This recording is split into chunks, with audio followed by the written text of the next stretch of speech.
नमस्कार साथियों, स्वागत है आपका अपने YouTube चैनल पर। साथियों, आज हम बात करने वाले हैं हिंदी टीचिंग मेथड के अंतर्गत जो आप रीड की तैयारी कर रहे हो, चाहे लेवल 1 के हो चाहे लेवल 2 के विद्यार्थी हो, सभी के लिए कंपलसरी है साथियों हिंदी टीचिंग मेथड। आज हम सबसे खास इम्पोर्टेंट शिक्षण विधि के बारे में बात करने वाले हैं, जिसका नाम है आगमन एंड निगमन विधि। आगमन एंड निगमन विधि क्या है साथियों, ये आपको बहुत ज़्यादा जानना ज़रूरी है, क्योंकि यहाँ से हमेशा सवाल आते हैं। कंप्लीट मैं यहाँ पर हर चीज़ को करने वाला हूँ। हर चीज़ मैंने यहाँ पे, हर कॉन्सेप्ट को यहाँ पे मैंने क्लियर करने का प्रयास किया है साथियों इन मेरे हैंड रिटन नोट्स के अंतर्गत। तो आइए सबसे पहले अपन सीखने का प्रयास करते हैं कि आगमन एंड निगमन विधि क्या है।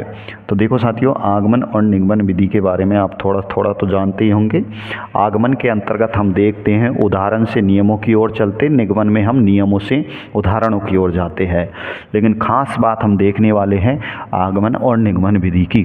तो आओ आपके सामने हम आगमन और निगमन विधि के कुछ खास एग्जाम्पल भी पेश करेंगे और इनके जो है कुछ सूत्र भी बताएंगे। ठीक है, आगमन निगमन विधि। तो देखो, सबसे पहले देखो, भाषा शिक्षण की सर्वोत्तम विधि है। आगमन निगमन जो है ये भाषा शिक्षण की सर्वोत्तम विधि मानी जाती है। ठीक है, इनमें भी सबसे सर्वोत्तम मानी जाती है आगमन विधि, क्योंकि हम छोटे बच्चों को पढ़ाने वाले हैं, तो छोटे बच्चों के लिए आगमन विधि मतलब उदाहरण देते हैं ना, वही सबसे बेस्ट होती है। तो देखो, आगमन निगमन की प्रकृति बिल्कुल विपरीत होती है, एक दूसरे के विपरीत होती है आगमन निगमन की। परंतु आगमन व निगमन को भाषा विज्ञान समझते समय एक साथ उपयोग में लाया जाता है, जहां आगमन द्वारा भाषा विज्ञान के सिद्धांत व नियमों का निर्माण किया जाता है, याद रखना। वहीं निगमन विधि द्वारा पहले से बन चुके नियम व सिद्धांतों को उपयोग में लाते हैं। सिद्धांतों का मतलब साथियों आपको याद रखना है उदाहरण। ठीक है, सिद्धांतों का मतलब क्या है? उदाहरण। उनको उपयोग में लाया जाता है। पहले आपको ध्यान रखना है, निगमन विधि के अंतर्गत नी से निगमन, नी से नियमों को लाया जाता है और फिर सिद्धांतों को लाया जाता है। ठीक है, जबकि आगमन विधि के अंतर्गत पहले सिद्धांतों को लाया जाता है और फिर नियमों को पेश किया जाता है। तो इस तरीके से आपको थोड़ी सी बात ध्यान रखनी है। उसके बाद आपको हम बताने वाले हैं आगमन कौन सा उपागम है, आगमन में क्या मेन इम्पोर्टेंट बात है। तो देखो भाई, आगमन वह उपागम है जो एक लंबे समय के बाद निष्कर्ष तक पहुंचता है।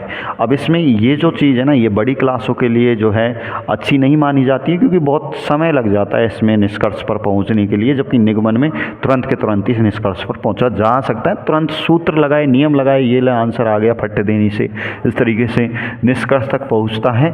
वहीं पर निगमन एक ऐसा विचार है जो न्यूनतम समय में परिणाम देता है।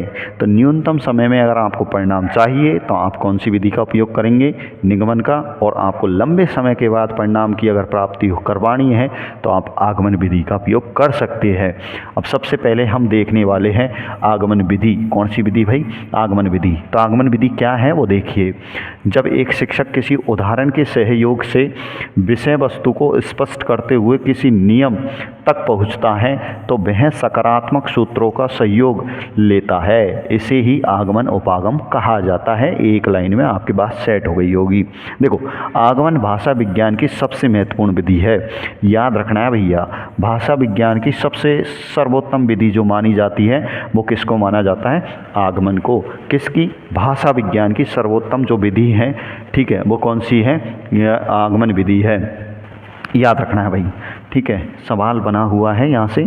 इसके बाद इस विधि में सबसे पहले उदाहरण प्रस्तुत किए जाते हैं, याद रखना है। इस विधि में सबसे पहले क्या पेश किए जाते हैं? उदाहरण।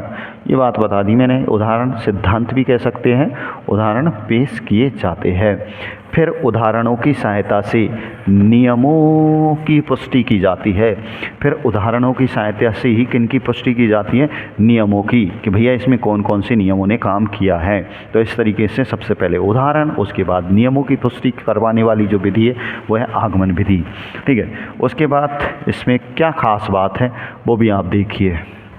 उसके बाद सबसे इम्पोर्टेंट बात आप सीखिए। देखो, व्याकरण को आगमन विधि के माध्यम से अत्यंत सरल व रोचक बनाया जा सकता है। अब ध्यान रखना है इसमें आपको व्याकरण, साथियों व्याकरण में आपने देखा होगा कि एक एग्जाम्पल को लेने के बाद एक ही एग्जाम्पल से बहुत सारे उदाहरण देकर हम बहुत सारे नियमों की ओर जाते हैं। ठीक है, नियम लगे होते हैं, जैसे संधि को ही देख लो आप, संधि में हम बहुत सारे नियम होते हैं, नियमों के बाद हम क्या देते हैं, एग्जाम्पल। तो इस तरीके से व्याकरण को आगमन विधि के माध्यम से अत्यंत सरल व रोचक बनाया जा सकता है। ठीक है, ध्यान रखना है भाई, बनाया जा सकता है।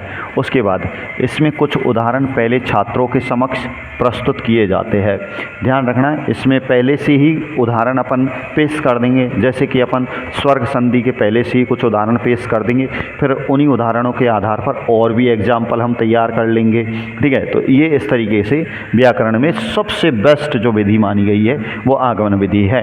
देखो इस विधि में निम्न सूत्र उपयोग में लिए जाते हैं, इनको भाई आप लगा लेना MOST, आगमन विधि के सूत्रों को मोस्ट लगा लेना, फूल पत्ती चिपका लेना, खास है ये सूत्र। देखो कौन कौन से सूत्र हैं वो मैं आपको बता रहा हूँ। ठीक है, इन सूत्रों को आपको रट लेना है, यहाँ से सवाल बने हुए हैं, किधर से किधर की ओर जा रहे हो तो वो कौन से विधि के उदाहरण है, इनको आपको देखना है। तो देखो भाई, ठीक है, देखो उदाहरण से नियम की ओर, इसको आप जानते हैं, सबसे पहले उदाहरण पेश किए जाते हैं, उसके बाद नियम। तो उदाहरण से नियम की ओर कौन सी विधि है, आगमन विधि।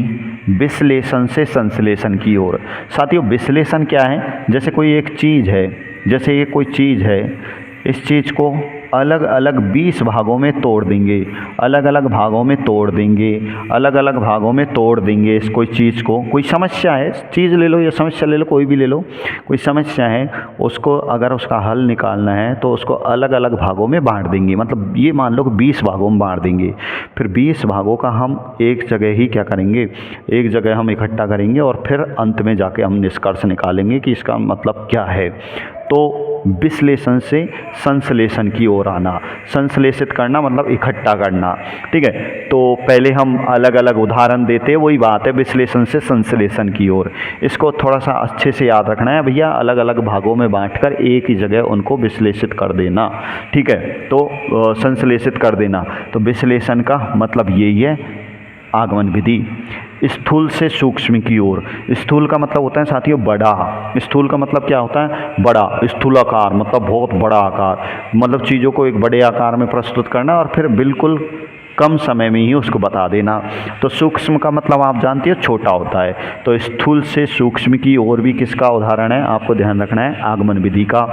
विशिष्ट से सामान्य की ओर, विशिष्ट से सामान्य की ओर, साथियों आपने बालक देखा होगा, विशिष्ट क्या होता है, आपने देखा होगा पहले जो बालक होता है विशिष्ट क्रिया करता है। कैसी क्रिया करता है, विशिष्ट क्रिया। पहले जब बच्चे को अगर ये पेन पकड़ाना है, जैसे कि बच्चा है, बच्चा के सामने कोई खिलौना है या ये पेन ही है, तो पहले बच्चा झपट्टा मारेगा, एकदम इसको पकड़ेगा। बच्चा ऐसे नहीं है कि पेन को यहाँ से पकड़ के उठा लेगा, क्योंकि उसको इतना ज्ञान नहीं है, तो बच्चा झपट्टा मारेगा और तब उठाएगा। जैसे कोई भी खाने की वस्तु है, जैसे आपने कोई सब्जी रख रखी है, सब्जी अचानक से झपट्टा मारेगा और पूरी फैल जाएगी, लेकिन वो अगर उसमें जब सामान्य क्रिया एक्टिवेट हो जाएगी तो ऐसी स्थिति में साथियों वो उसको उठाएगा और ले जाएगा। तो ये जो चीज़ है साथियों विशिष्ट से सामान्य की ओर है, मतलब बहुत ज़्यादा बड़े भाग पर वो हाथ मारता है और फिर धीरे धीरे उसको नॉलेज हो जाता है तो वो सामान्य क्रियाएं करने लग जाता है। तो विशिष्ट से सामान्य की ओर भी कौन सी जो विधि के अंतर्गत आएगा, आगमन के। अनिश्चित से निश्चित की ओर, सबसे पहले अनिश्चितता का बोध करवाते हैं बालक को। ठीक है, बहुत लंबे चौड़े अपन क्या है कि बच्चों को उदाहरण के माध्यम से समझाते हैं और फिर बाद में बताएंगे कि भैया हाथी ऐसा होता है, दिखा देंगे चित्र में। पहले हम दिखाएंगे कि भैया, पहले हम बोलेंगे हाथी के एक बहुत बड़ी सूंड होती है, हाथी के 2 बड़े दांत होते हैं, हाथी विशालकाय होता है, और फिर एक लास्ट में हम क्या दिखा देंगे, उसको फोटो दिखा देंगे।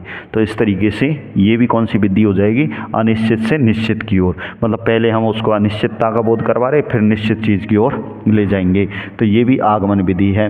प्रत्यक्ष से प्रमाण की ओर, ठीक है, प्रत्यक्ष से किसकी ओर, प्रमाण से की ओर। पहले किसी भी चीज़ को हम प्रत्यक्ष रूप से दिखा देंगे, फिर उसका प्रमाण देंगे कि ये इस तरीके से होता है। तो ये जो विधि बताइए ये खास इंपॉर्टेंट है, आपको मैंने ये चुन चुन के यहाँ पे जमा रखी है, इनसे हमेशा सवाल बन के आते हैं, तो ध्यान रखने हैं भाई। अब आओ आगमन विधि के गुण क्या है। ठीक है, आगमन विधि के अंतर्गत क्या क्या विशिष्ट गुण पाए जाते हैं, ठीक है, वो देखने वाले हैं। तो आगमन विधि के अपन देखने वाले गुण, तो देखो मनोवैज्ञानिक तथा रुचिकर विधि है, बच्चों के लिए मनोवैज्ञानिक भी है और रुचिकर भी है, तो खास है। प्राथमिक स्तर पर सर्वश्रेष्ठ विधि है। अब यहाँ से सवाल पूछ लेगा वो 1 से 5वीं तक का पूछ लेगा वो, क्योंकि आप 1 से 5वीं तक के बच्चों को पढ़ाओगे L1 वाले, तो ठीक है, तो आपसे पूछ लेगा प्राथमिक स्तर के बच्चों के लिए सर्वश्रेष्ठ विधि कौन सी है। तो आपको ध्यान रखना है आगमन विधि है। बालकों में तर्क तथा चिंतन का विकास होता है, तो बालक में तर्क करना सीखता है। जैसे आप कोई भी उदाहरण देंगे तो बच्चा कोशिश करेगा कि आपसे रिप्लाई करके वो क्वेश्चन पूछेगा, तर्क वितर्क करेगा, ठीक है। तो तर्क तथा चिंतन का विकास होगा, ठीक है, सोचेगा बच्चा, ठीक है। समस्या समाधान के गुणों का क्या करती है, ये विकास करती है। छात्र इसमें एक्टिवेट रहते हैं, मज़ा आता है, उसको अलग अलग अपन उदाहरण देते हैं तो बच्चा को लगता है अगला क्या है उदाहरण आने वाला है, अगला क्या आने वाला है, इंटरेस्ट जगा होता है। लेकिन बच्चों को आप नियम ही नियम बताओगे तो नींद आने लग जाएगी, ठीक है। तो ये छात्र इसमें क्या रहते हैं, सक्रिय रहते हैं। बाल केंद्रित विधि है, बच्चों को ही पेश कर सकते हो आप उदाहरण, बड़े इनको उदाहरण ज़्यादा पेश नहीं करोगे क्योंकि बच्चे बड़े इनको तो तुरंत जो है सॉल्यूशन चाहिए। छात्रों व अध्यापकों में अंतःक्रिया होती है, इससे छात्रों व अध्यापकों में क्या होती है, अंतःक्रिया होती है, एक दूसरे में जो है वार्तालाप होती है, बात संवाद होता है, ठीक है। मौलिक चिंतन मतलब नई नई चीज़ों का चिंतन करना, मानसिक विकास होता है, मौलिक चीज़ों का चिंतन करता है और इसमें क्या होता है, मानसिक विकास भी होता है। और देखिए और 2 चीज़ें और बता देता हूँ। मौलिकता चिंतन मानसिक विकास होता है। आदिगम में इसके अंतर्गत क्या होता है भैया, आदिगम में स्थायित्व होता है, ये बड़ा इंपॉर्टेंट है, जो चीज़ खास है उसके नीचे मैंने अंडरलाइन कर रखी है, तो आपको ये नोट्स ज़रूर आपको पढ़ने चाहिए, क्योंकि इनको नहीं पढ़ा तो शायद आपके 2 से 10 अंक जो है कम हो सकते हैं। 2 से 10 का मतलब इसमें से आपको पूरा का पूरा ही आने वाला 15 नंबर का मैटर, ठीक है। आप पता नहीं कहाँ से पढ़ोगे, तो यहाँ से आप आराम से एक ही बुक से कंप्लीट कर सकते हैं, मेरे नोट से भी पूरा कर सकते हैं। नवीन ज्ञान के लिए ये छात्र प्रेरित होते हैं, इसमें नवीन ज्ञान के लिए क्या होते हैं, छात्र प्रेरित होते हैं।